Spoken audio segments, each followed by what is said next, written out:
It's Two on the Aisle with me, Charles Gross, and Leslie Hoban Blake.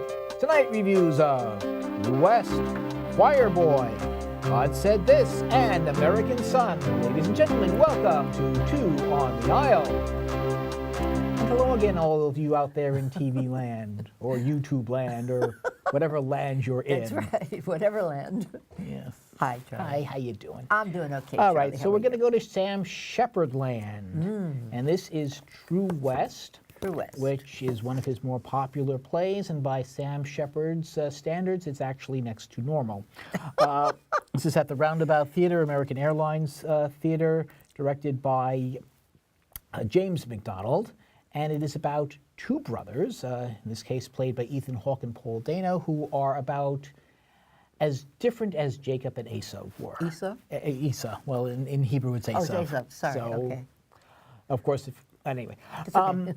So you have Austin. He's the younger brother that's played by Paul Dano. He's a screenwriter with a family, and he is staying at his mother's house in California and on the verge of a major career breakthrough.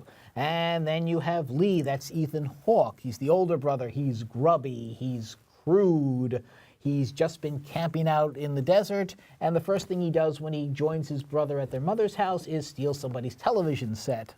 So, two very different brothers, but when Austin's producer decides he likes Lee's idea better and wants to go with that, well, let's just say we find out these brothers are not quite as different as we thought. Well, you've really given, I mean, it's a very short play, all things considered, even with an intermission, and you've just given basically the whole plot, pretty much. An outline. An outline, and this is one of Sam Shepard's simpler plays. I mean, you think about some of the others, and they have old men lying on couches or sitting in a corner commenting on the action. And here it's pretty much the two brothers and the agent, and the mother comes in, and that's it. Those are the characters. I will tell you, as far as performances are concerned, Mary Louise Burke, who has a very short time as the mother. She steals anything she's in. Yes, especially, and she does not react. I mean, she comes in, and they've destroyed the house and a typewriter. Somebody alert Tom Hanks. And she comes in, and she's just, oh dear. And she just very, very calm about it. Well, if you remember Mary Louise from some of her other things, including some plays at Manhattan Theater Club, she is the queen of quirky, addled characters. She is. You want somebody addled, you call Mary Louise right. Burke, and you get that. But you know what? The one look she doesn't seem to have is surprise. And I Right. guess, well, she is their mother, so I guess she knows these Right. two.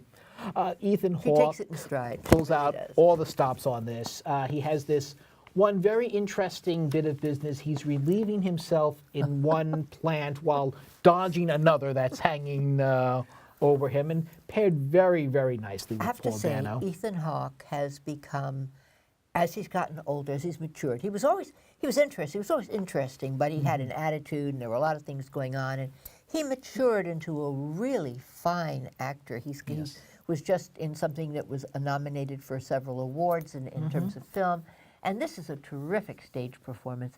And I don't remember seeing Paul Dano on stage before. I may have, I may not have. He's married to Zoe Kazan. They've done movies together. They're a very interesting combination. I will say one thing, though. He doesn't have these cheekbones. He really has a kind of a doughy face. Yes. Which makes him sort of, and Hawke is nothing but angles and planes. So when you say Right. they're different, they couldn't be more different.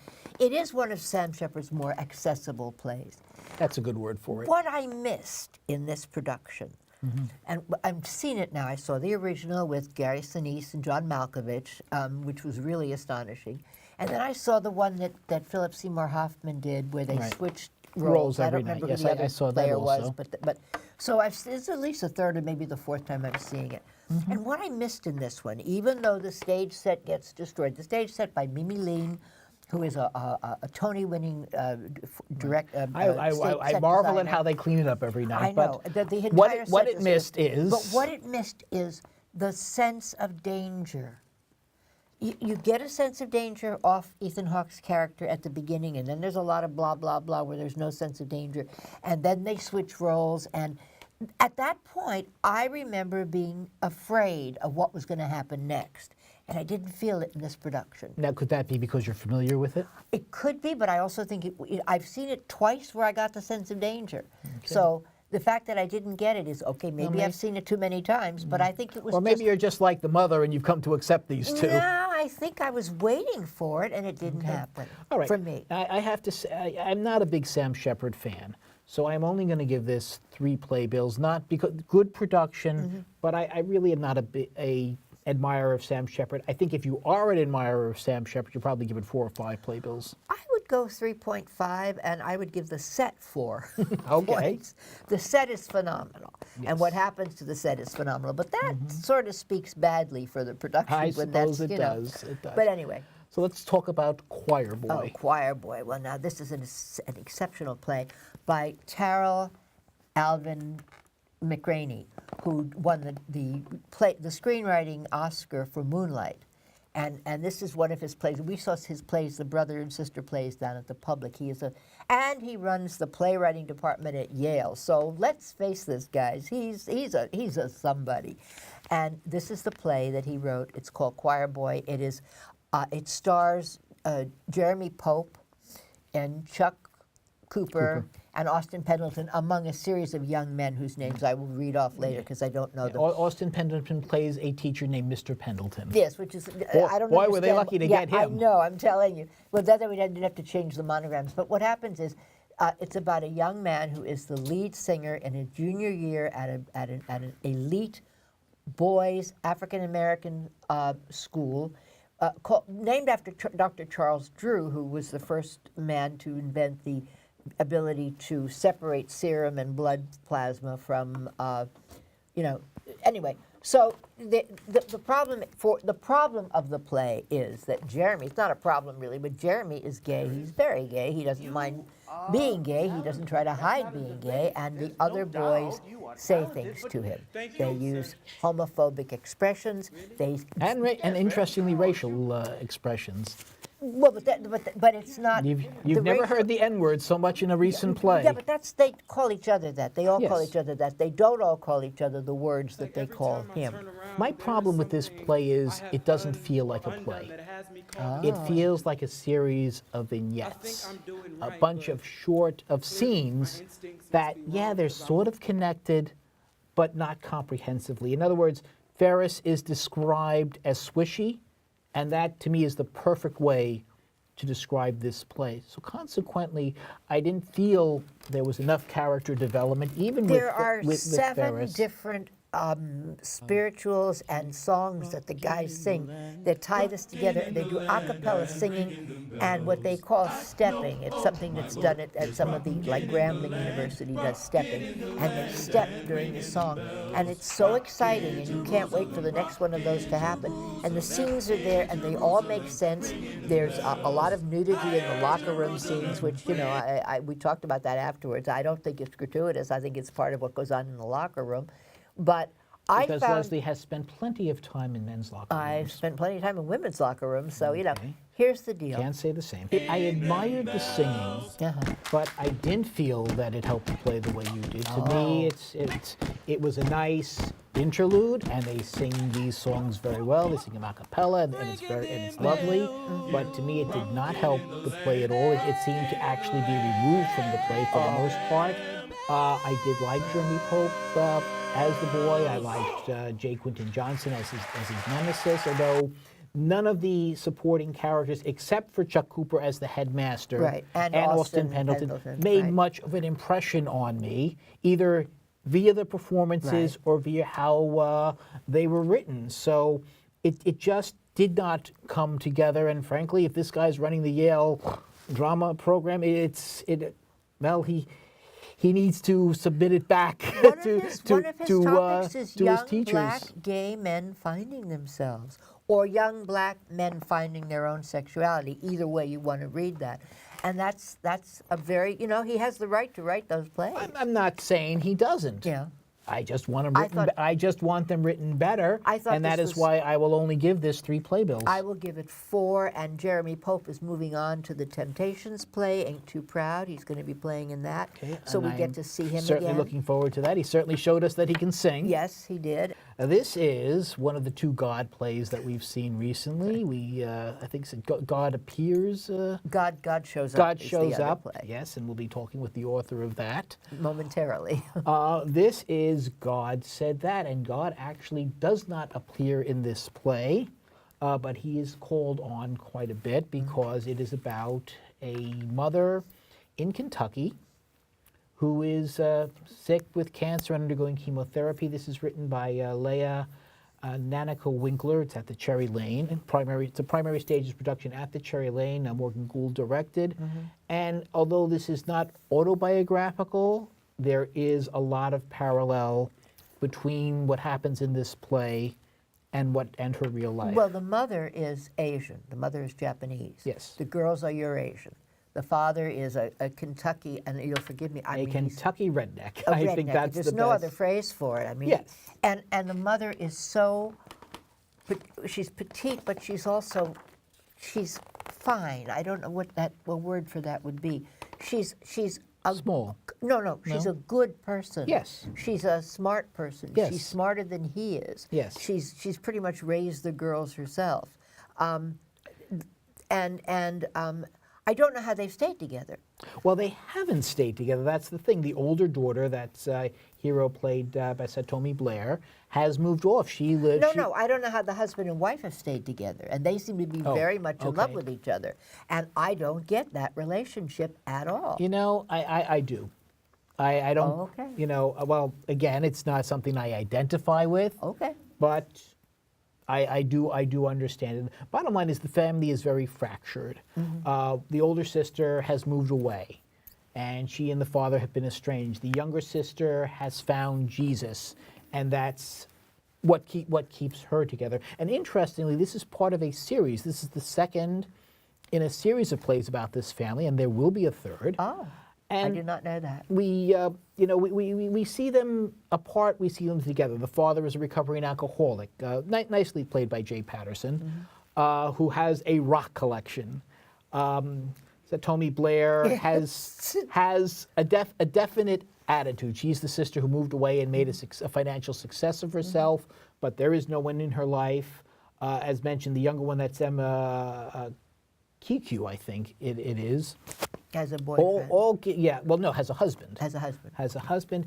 And then there's Tom Cournier as an old friend of Heroes, of the older daughter, who's pretty much there for comic relief. He shows up, he chauffeurs her around, and they just chat together. And when you want to get, when the playwright wants to pull up the atmosphere there. All in all, I think this was very nicely done. I like the characters. I like the story.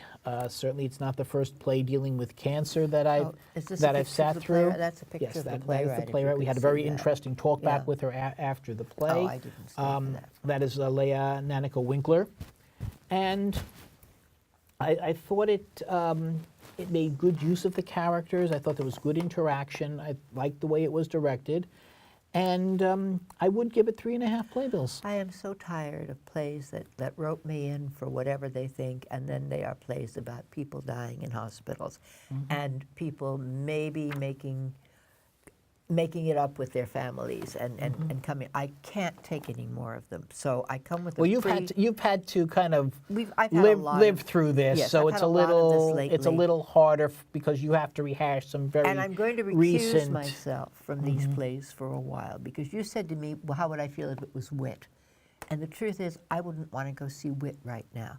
So I'm going to recuse myself. I will Okay. not give it a number, because my number is going to be colored by my feelings about, which have nothing to do with this play. Okay. Okay, is that fair enough? That is fair Okay. enough. So we will move on. All right. So the last play that we're going to do tonight, and this is very late in coming, because every time we tried to get to it, for whatever reason, we weren't able to. And so it's Yes. American Son, which is by Christopher Demos Brown. And the most intriguing thing about Christopher Demos Brown is that he's white. I assumed that he was not, because this is a play about an African-American woman married to a Caucasian guy. So I figured one of the people in this was reflective of Mr. Brown.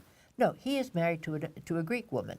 So this is a Caucasian guy writing a play about an interracial couple.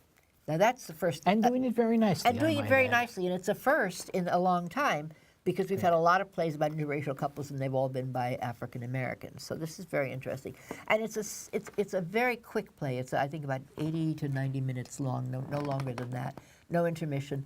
And in the play, Kerry Washington plays a woman who is married to Stephen Pasquale, and they have a son called Jamal, and Jamal is missing, and it's 4 o'clock in the morning. And Kendra, I believe her name is Kendra. I want to get that right. And I'm on the wrong page. Bottom her line, name is Kendra, and she's sitting there waiting to find out whether her son has been found. She's in the police station. In the police station. He's missing. And it comes out little by little that he was in a car that was stopped by the police, and so everyone automatically, the audience, the mother, immediately think the worst has happened. And two other characters walk in, one of them played by Jeremy Jordan in a straight role, no music. As a cop, as a rookie, and not all that bright. Not all that bright, but trying to be empathetic and she's so infuriated by the fact that he's a policeman and not telling her what's going on that she takes things out on him. What I really love about this play is all the curves that the playwright throws at you. Manages to do in that short amount of time. When the mother turns out to be a college professor. Right. The boy's father is an FBI agent. And the things that they do not, you would think an FBI agent would act one way, and he does, until he doesn't. And that, to me, is what really, we've been in this situation before.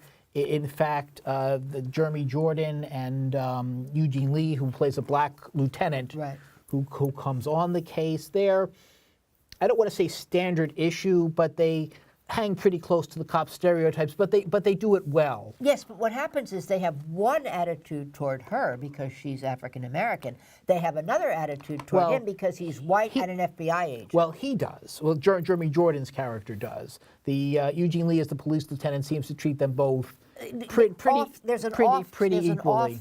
Stage thing where he gives information that she's been asking for that she didn't get on her own. Well, that's because the Jeremy Jordan's character mistakes her husband for the police lieutenant. Right. So well, that's a little different. The point this is any parent's worst nightmare. Yes.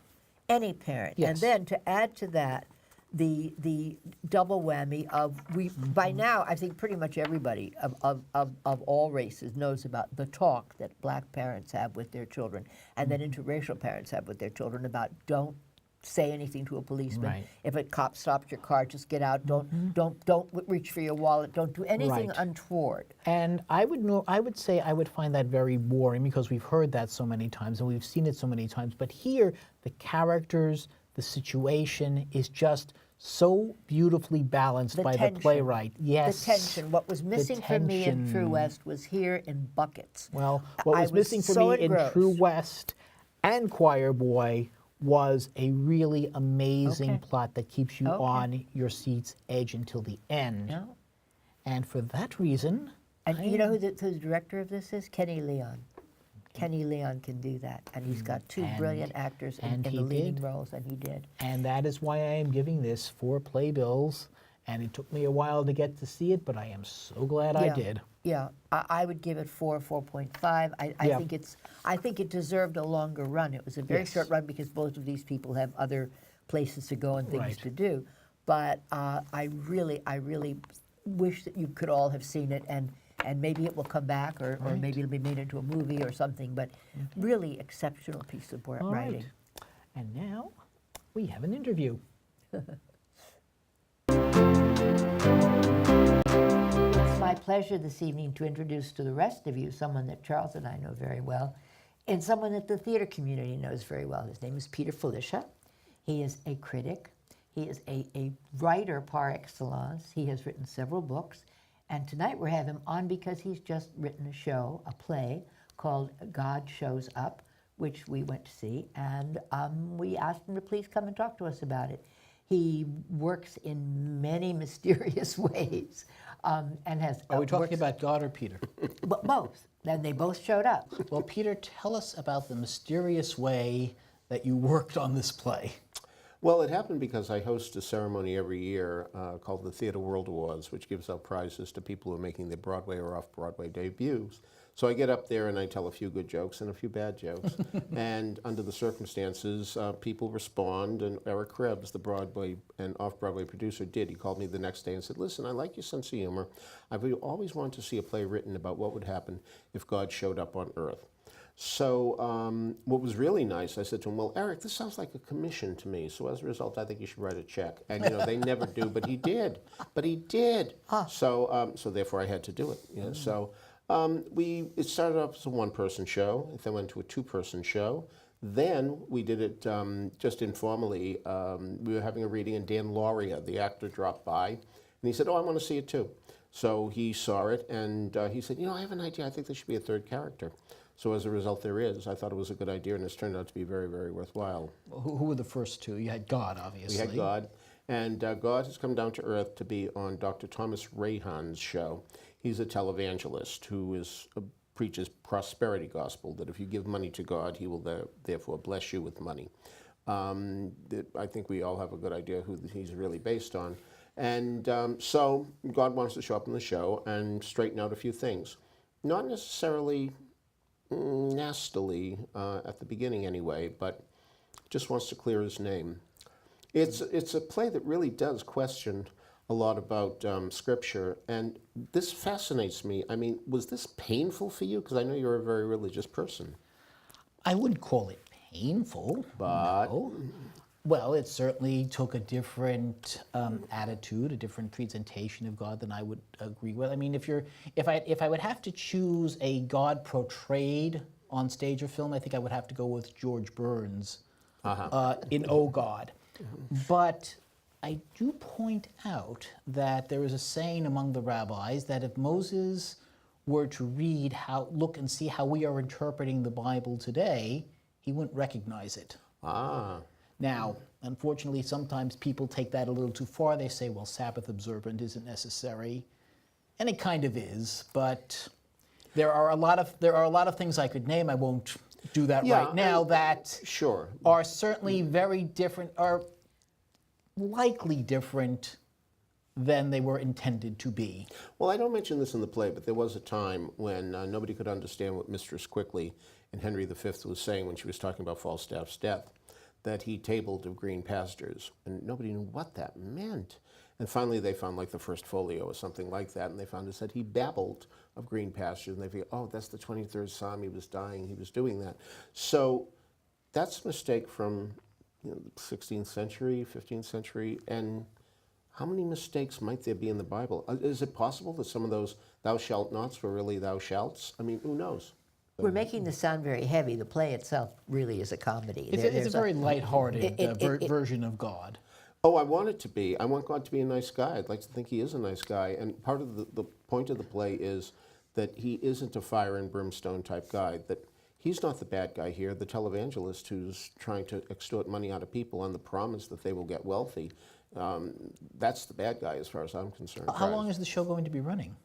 Well, at least till the 21st, but there is, we had a conversation today that it may move and reopen on March 23rd at another venue. But this is just talk at this moment in time. But there's definite discussion about that. Well, at the moment it's a showcase, and it's in a Right. black box. And Absolutely. So, you know, Eric starts things there. He has Right. it's called the Playroom because he wants people to go there and play and with their plays. So as a result, he always starts there. It's a very small theater. It's in an office building. Don't look for any marquees or anything famous.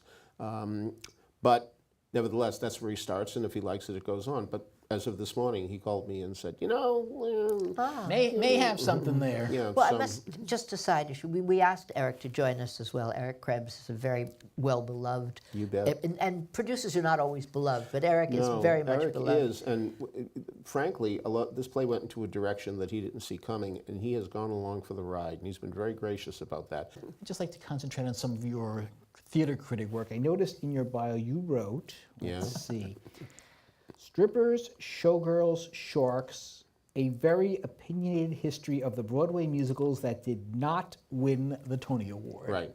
I'd love to get to talk about some of the musicals that you wrote in that. Well, ironically enough, Gypsy didn't win any Tonys, and one finds that very hard to believe, but it was the same year as The Sound of Music and Fiorello, which both tied for Best Musical, Very unusual. which means that Gypsy at best finished third, and you wouldn't think that was the possibility. So that's the strippers part. Showgirls represents Follies, which a lot of people consider to be a masterpiece, even though it didn't have a successful, meaning financially successful run. But it's much admired and much more remembered than the show that beat it, Two Gentlemen of Verona. And Sharks' West Side Story, which suffered too at the hands of the Music Man. So, so that's where the title, it wasn't my title, by the way, it was my editor's title. But anyway, looking at shows that did not succeed in winning the Tonys is a very interesting thing, especially when you look at Candide in Chicago, because Candide has certainly come back, and Chicago has too. Chicago lost every award to Chorus Line way back when, and here it is. It's outrun Chorus Line now, and I think it's more relevant even these days than Chorus Line. So under those circumstances, that's the last chapter where I said, there's hope for all the losers, so to speak, the losers. I was curious your take about Nine versus Dreamgirls, because that Michael Riedel's recent history, that was a whole chapter. So I was wondering if you had any it was. Yeah, and I remember on that happening at the time, and Yeah, Michael me certainly too. reported it very, very well. A lot of it did have to do with a lot of, shall we say, dirty politics, which may go on in our government too, and not just in the theater. That could be. So I had no idea that the government awarded Tonys. Who knew? I wouldn't be a bit surprised. As Inspector Clouseau says, I believe everything and I believe nothing. I mean, but yeah, I mean, if I wasn't a Tony voter then, but if I had been, I would have voted for Dreamgirls. Forgive me, Maury. Just to take us back to your show for 1 second, but also to keep on the thing about writing. Where do you find the time? How many words do you write per week? You are the most prolific People say that writer, to me all you the are, time. Peter. And I don't know if You that's used to have true. a diary in Theater Mania, and you had Oh yeah, you wrote I mean, twice a week at that diary. I do 3 columns a week for various outlets. One for Music Theater International, which licenses shows to high schools and community theaters. One for Masterworks Broadway, which is about original cast albums that were released on Columbia and RCA until the merger. And one for Broadway Select, which is simply a review every Monday. It's what I do. It's, as I always say, people who go to the gym say it gets easier the more you do. I don't know anything about that, as you can see. But what I do know is that it has become easier for me as time has gone on because I do it so much. On that note, Yes. I think we're going to have to kind of wrap up just a Fine. bit. Let's But just get the name of that play one more time. Sure. God Shows Up, the Playroom Theater, 151 West 46th. You got to go to the 8th floor. But there's an elevator. And God is there when you get there. And that is our show for this evening. So when you go to the theater, look for Leslie and me, us too. On the aisle. You think has a better tie? Well, definitely you do. Well, that's the right thing to say, right? Yeah, do I know how to get an interview or what?